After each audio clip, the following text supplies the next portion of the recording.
There are moments in music when someone rises so fast, so loudly, and with so much raw energy that it feels like nothing in the world can slow them down. That was Sexyy Red just a year ago. Everywhere you looked, her name was trending. Her songs were looping through every platform, and the industry was pushing her like she was the next unstoppable force. She had the visibility, the momentum, and the kind of viral presence artists spend entire careers trying to build. But almost as quickly as she took over, something started to shift. The headlines changed, the controversies grew louder, and the same machine that once boosted her into every corner of the culture began to feel strangely quiet. Fans started asking questions, wondering how someone who seemed untouchable could suddenly feel replaceable. And when you look closely at her rise, the timing, the scandals, the conversations around her image, it becomes clear that Sexyy Red's story isn't just about fame. It's about influence, marketing, and an industry that knows exactly how to engineer a moment.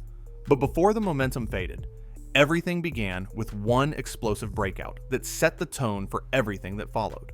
Sexyy Red's rise didn't creep in quietly. It hit the internet like a lightning strike. Practically overnight, her voice, her personality, and her entire aesthetic became impossible to ignore. Pound Town wasn't just a catchy track. It was a cultural moment that spread through TikTok, clubs, memes, and every corner of social media at a speed most new artists only dream about. Labels noticed, influencers noticed, even major artists noticed. Nicki Minaj hopped on the remix, Drake pulled her into his world, and suddenly Sexyy Red wasn't just another up-and-coming rapper. She was the new face of raw, unfiltered female rap energy. She represented a style that wasn't polished, wasn't prepped, and definitely wasn't afraid of being loud. Her rising profile made everything she touched go viral. Interviews, tweets, live streams. It all fueled the momentum. For a moment, it seemed like she could do no wrong. The industry had found someone who could dominate the internet without even trying, and they pushed her everywhere because of it. But behind all that success, the first cracks were already forming. Because with an artist who thrives on shock value, the spotlight doesn't just amplify the wins, it amplifies everything. The first major sign that things were shifting came from a place no one expected: a ballet studio. A young instructor went viral after venting about her students, barely 5 years old, begging to hear Pound Town. Your 5-year-old daughters are asking to listen to Pound Town. Your 5-year-old daughters are asking. She wasn't attacking Sexyy Red, wasn't hating, just pointing out something every adult quietly understood. Some songs simply aren't meant for children. But instead of taking it as a moment to reflect on how far her reach had spread, Sexyy Red brushed it off instantly. Her response, "Girl, shut the hell up and play my song," spread even faster than the original complaint. And that reaction told people more about her mindset than any interview ever could. It showed a disconnect between the impact her music was having and the responsibility that came with it. Kids weren't just singing along online, they were idolizing her in real life. And instead of acknowledging that tricky reality, she laughed it off and kept pushing forward. For a lot of viewers, that was the moment they wondered if the fame was moving faster than her self-awareness. But it was only the beginning, because the next situation put her directly in front of the very kids she didn't think twice about influencing. Not long after the teacher incident, Sexyy Red found herself in another situation involving kids. But this time, the spotlight was directly on her behavior.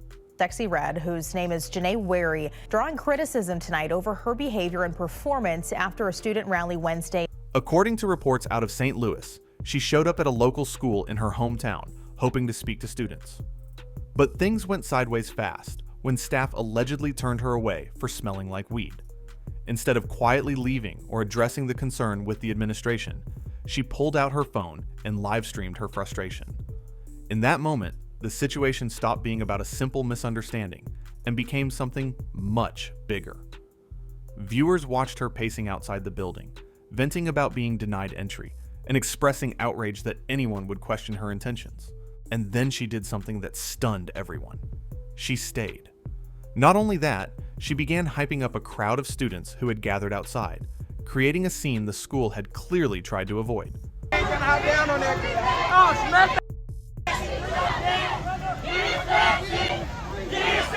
News outlets picked it up immediately, pointing out that she had not been invited in the first place and had been asked not to stay on the property.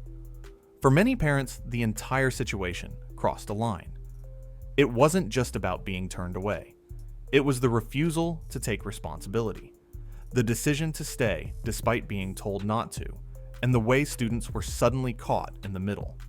It made people question whether the fame had made her feel untouchable, because anyone else would have faced real consequences for ignoring school policy. But as loud as that moment was, it wasn't the one that shook her relationship with her own fanbase. That came next, when she said something that struck at the heart of the very people who supported her the most. What really shifted the tone around Sexyy Red wasn't a school incident or a viral rant. It was a moment that hit directly at the same women who supported her rise. During a casual post on Instagram, she showed off her straightened hair and threw out a jab at women with 4C hair textures, calling them carpet hair and claiming they could never. That one line erupted into a storm almost instantly. 4C hair isn't just a style, it's the natural texture most black women have, and it's something many people have spent years learning to embrace. So when Sexyy Red mocked it, fans didn't laugh it off. They felt insulted, confused, and disappointed. The comment didn't come across as playful. It came across as spiteful. Creators, mothers, stylists, and everyday black women posted responses, breaking down why comments like that cut deeper than she seemed to realize. They pointed out how disrespectful it felt coming from someone who shares that texture herself. Some even called the post a textbook example of internalized bias, the kind that shows up when an artist leans so far into an aesthetic that they start distancing themselves from their own roots. Instead of softening her words or acknowledging the hurt she caused, she doubled down with a dismissive response, saying she messed with women who had that texture, but would still call them names if they talked smack. It wasn't the apology fans were hoping for. In fact, it made the situation worse, because it showed she didn't see the issue at all. For the first time, people who once boosted her career started questioning whether she respected the very community that put her on. But even that moment wasn't the peak of the controversy, because the next incident was the one nobody could ignore, and it pushed her image into a whole different category. Then came the moment that pushed Sexyy Red into an even bigger spotlight, a moment that had nothing to do with music at all. In October 2023, she accidentally posted an explicit clip to her Instagram story. It was up long enough for screenshots to spread everywhere, and within minutes, the internet exploded. When she addressed it later, she insisted it wasn't intentional, saying it was a mistake made while handling her phone. It was on Instagram, like a little short clip video, and then through the phone, and it got accidentally pressed like that. But online, people weren't convinced. Fans, commentators, and casual viewers all had their own theories. Some believed it was a genuine slip. Others saw it as a calculated shock move, something done to fuel hype around her unapologetically sexual brand. The timing, the nature of the clip, the immediate spike in visibility, all of it fed into the debate.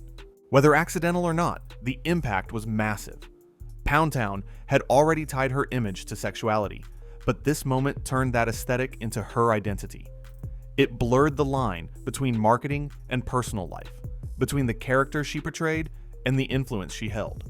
And with so many of her followers being teenagers and young girls, the situation sparked an even deeper conversation about responsibility. Suddenly, people weren't talking about a catchy song. They were talking about what it meant when a public figure leans so heavily into scandal that it becomes part of their narrative. The clip didn't just go viral, it reminded everyone just how attached her image was to shock value. But here's where things got even more complicated. While the public was debating her choices, the industry behind her was making moves that hinted at something much bigger happening behind the scenes. Behind every breakout star, there's always a machine pushing the buttons. And in Sexyy Red's case, that machine was bigger and more strategic than most people realized. Before she became a household name, she was signed by a Miami-based company called Rebel Music who spotted her early potential. But the real shift happened when a powerful media company named Gamma stepped in to handle her distribution just as her career exploded. Gamma wasn't some small startup. It was founded by Larry Jackson, a former heavyweight at Apple Music, and backed by massive funding. When the company launched, it made headlines for raising close to $1 billion right out of the gate. And their pitch was bold. They wanted to build and market content centered around Black culture on a massive scale. The moves they made proved they had the resources to do it. One of their first major partnerships gave TikTok exclusive access to classic Death Row Records albums, including releases from Snoop Dogg and Tupac. That level of influence showed exactly what kind of leverage Gamma brought to the table. They weren't just distributing music. They were shaping what millions of people consumed. So when Sexyy Red started popping up everywhere, interviews, festivals, viral challenges, collaborations, a lot of people noticed how coordinated it felt. The timing, the exposure, the speed at which she was elevated, none of it looked random. And online, people began discussing how the industry often gravitates toward artists whose shock value can drive quick engagement. Not because they're the best fit, but because controversy spreads fast and keeps audiences locked in. Sexyy Red, with her raw personality and unfiltered image, became one of Gamma's biggest breakout cases. She wasn't polished, she wasn't predictable, and she wasn't afraid to do the extreme, which made her a perfect candidate for a marketing strategy built on attention. Whether the public loved her, hated her, or couldn't look away, the result was the same. She stayed trending. But as powerful as that machine was, it could only run as long as the audience kept reacting. And once the culture shifted, that same momentum started to slow down, revealing something the industry had been sensing for a while. As Sexyy Red's momentum started cooling off, something bigger was happening across the entire music landscape, and it had nothing to do with her individually. For the first time in decades, rap wasn't the dominant force on the charts.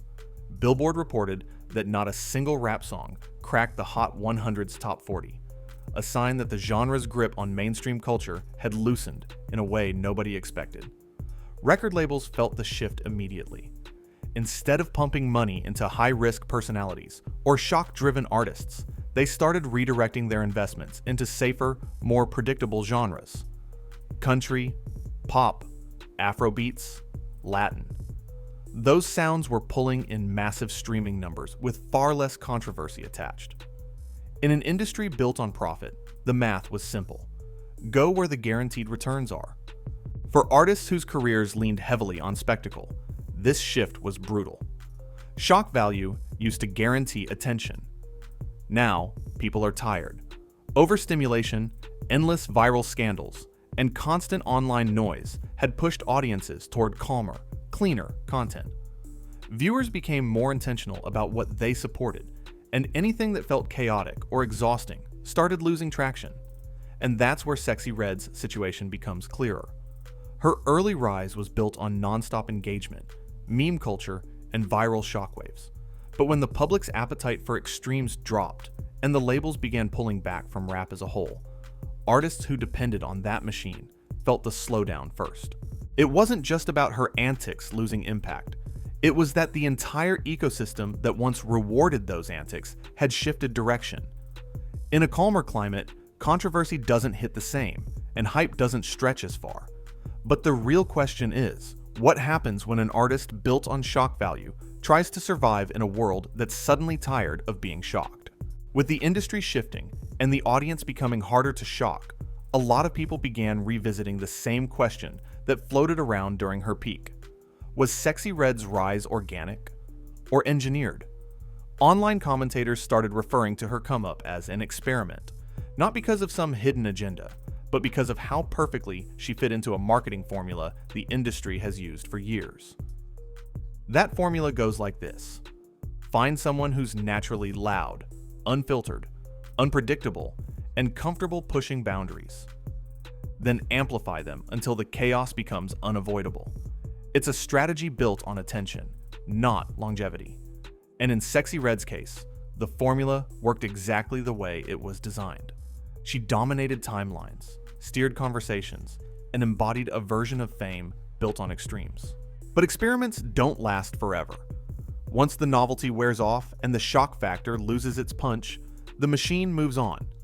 The audience becomes more aware. The energy shifts, and the same antics that used to go viral start feeling repetitive instead of rebellious. You can see this happening across social media. People are more protective of their mental space, more aware of messaging, and quicker to pull back from content that feels chaotic just for the sake of chaos. For Sexyy Red, that means the environment she thrived in isn't the same one she's performing in now. Her rise exposed something deeper about the industry. If an artist's brand is built on instability, it can never outlast the moment that created it. And the moment has clearly changed. The experiment didn't fail. It simply reached the end of its lifespan. And now, the only thing left to figure out is what her career looks like without the machine that created the hype in the first place. When you look at Sexyy Red's rise from start to finish, it doesn't play out like a traditional success story. It looks more like a case study in how modern fame is manufactured, monetized, and eventually replaced. She burst into the spotlight with lightning speed, dominated conversations with even faster momentum, and became a symbol of a very specific kind of viral culture. But once the climate shifted and the shock-based marketing lost its shine, the same engine that elevated her simply stopped running. This isn't about whether she's talented or whether her fans still support her. Plenty of people genuinely enjoy her music and personality. The real story is what her arc says about the industry itself, about how quickly labels chase a trend, how aggressively they push someone who can stir the internet, and how abruptly they move on once the novelty fades. It reveals the uncomfortable truth that some artists are chosen for the moment, not for the long term. And whether the so-called experiment succeeded or stalled depends on what you value. If the goal was to create instant virality and cultural noise, then it worked perfectly. But if the goal was lasting impact, stability, or growth beyond shock value, the results are far less certain. Now the question falls on the viewers, not the labels, not the industry. Do you think her run was cut short, or is she simply entering a new phase without the machine behind her? Let me know what you think down below.